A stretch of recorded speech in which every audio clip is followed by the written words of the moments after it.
guys, welcome back to my channel. This is gonna be a very impromptu kind of like video journal, like just check-in type thing, because I am just quite exhausted. One second, let me do this. Anyways, I'm just very exhausted, as you can tell.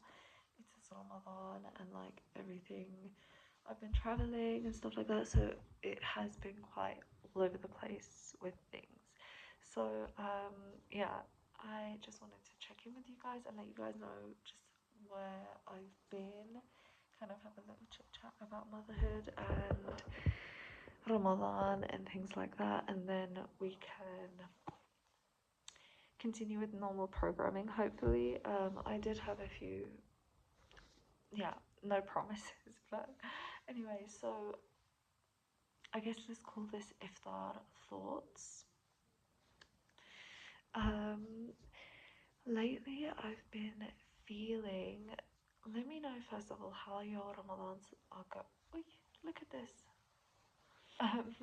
Please let me know how your Ramadan is going in the comments.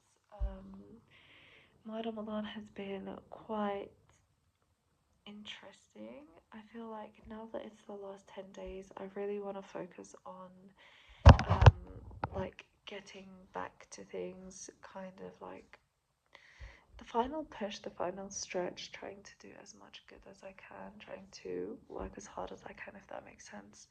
If you haven't had the best Ramadan or the most aesthetic or vibesy Ramadan, I hope that, you know, we can together really like make progress and kind of like get through this slump or whatever is going on.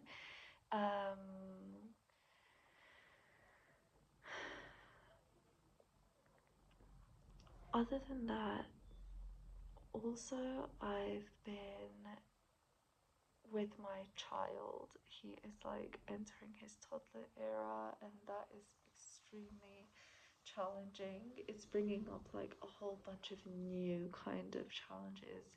He is way more aware and also loves testing boundaries and things like that.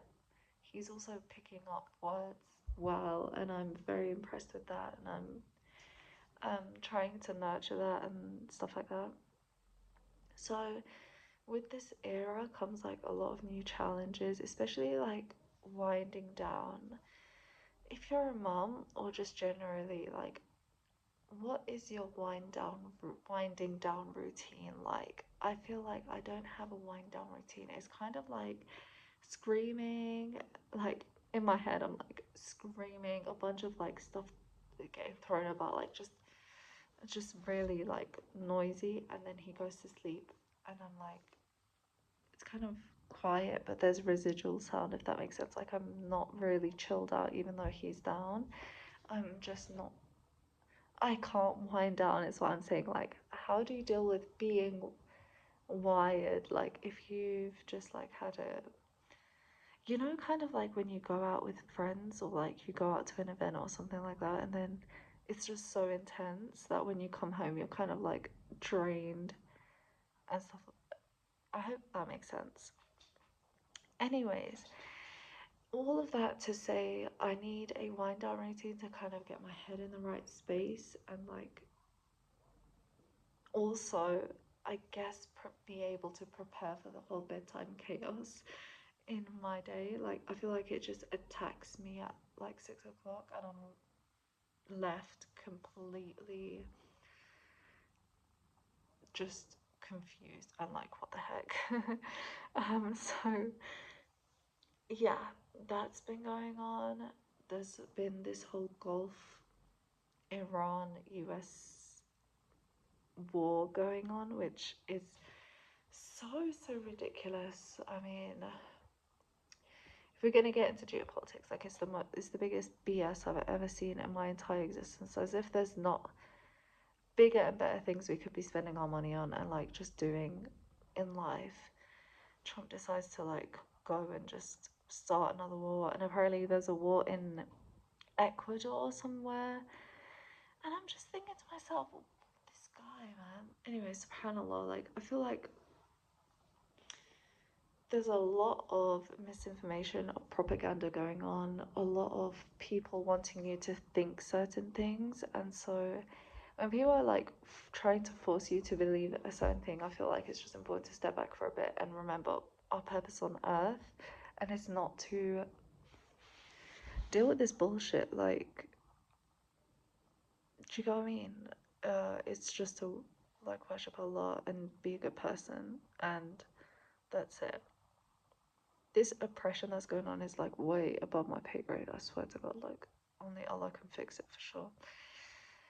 But anyways, when it comes to like self-care and things, I feel like I have been in survival mode. Again, if you guys don't know, I'm in Hargeisa currently, and um yeah. Anyways, so yeah, that is basically the update that I have for you guys. I don't really know what else we can talk about. I mean, oh, I did the Ramadan board. I don't know if you guys can see.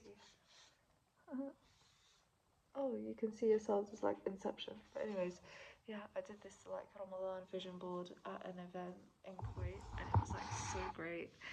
Um, and I miss socializing. That's another thing. I really do miss socializing. I want to like host something for Ramadan, maybe just to get family together and spend time with people. I think that's super important, and I feel like I haven't been doing that lately or at all. Like, I haven't been doing that much this year, and it's something I really want to work on is like keeping in touch with friends, meeting up with family, like having like social interactions and being less online. So I hope that that kind of works out. And yeah, that's basically it. I hope you guys are having a good Ramadan. I have filmed so much that I've just decided to just post things instead of editing and getting exhausted and doing all of this stuff. So you're not gonna see any fancy edits, and this is it. Like, you know. So um, yeah, please forgive me if there are any awkward silences and stuff like that, because I mean, I'm probably gonna delete this, I'm not gonna lie, when my normal, my normal planning and I get motivation again. But I feel like I have no motivation whatsoever to do like scripts or ideas or things like that, and I really don't know why. I feel like, to be honest, I feel like it's hard when you're kind of solo parenting. So I've been solo parenting now for like a couple of weeks. My husband had work in Kuwait, but that's not even the point. But the point is, anyways, so I am like solo parenting, and it's really a whole job. Like, it's very, very intense. Like, I don't know how single moms can do it because they're also working, and it is just very, very intense. And I understand that I only have one kid, and there are people with like three kids, multiple kids, twins, and so many other situations where, oh, that's not my chest, don't worry guys, it's not my chest, but anyways, and so many other situations where like they are solo parenting like to the max, and I have so much respect for them now. um, it's not easy at all, and then when you do finally have some time to yourself, you're not thinking about planning or editing or like pretty much anything other than like doom scrolling, bed rotting, sleeping, and all of that stuff. So honestly, I am very much trying to be better, um, and like be more productive. And so I've set up a desk so that I am a little bit more productive. But yeah, yeah, we'll see how that goes. I don't know if you guys can see, but my eye is literally red. Like, I don't know where that came from, but I think it's like straining. Yes, I do have glasses, and no, I don't wear them, but that's because my toddler's going through this whole phase of like pulling glasses off and then like all of that shit, all of that crap, and it's just very long. But and yes, I do tell them not to blah blah blah, but you know, kids are very relentless. But anyways, um, yeah. So there's also discussions about people and like Dubai and anyways, people in the UK are talking about how people who live abroad are like tax evaders or something like that. And it's just like, first of all, I'm not in the country to be benefiting off the things that I would have like evaded tax for. Like, I'm not living in the country. Do you know what I mean? Some people apparently have been like living abroad, but then they go back to UK and like they live in the UK, but they just stay abroad for a set number of days so that they can avoid taxes in the UK. That I don't agree with. But if you're working abroad and you're an expat working abroad, or an immigrant, because what's the difference between an expat and an immigrant? Like, come on, guys. Anyways, um, so if you are that, then like, what is the problem? And they're all also talking about like chartered flights. Like, if you're taking a chartered flight, then like we taxpayers have to pay. Like, no, actually, the person goes into debt and they can't renew their passport without clearing that debt. So there you have it. Obviously, again, I'm not in the conflict zone, so it's not my business right now. But um, yeah, that was just very funny to see. And then also just the fact that like something needs to change with the tax system in the UK. Let's just put it that way. Because honestly, like, imagine you're like working your ass off and like you're getting punished for it, basically. Like, do you know what I mean? Like, the higher you earn, the more tax you pay. Just doesn't make sense to me. Um, because like mum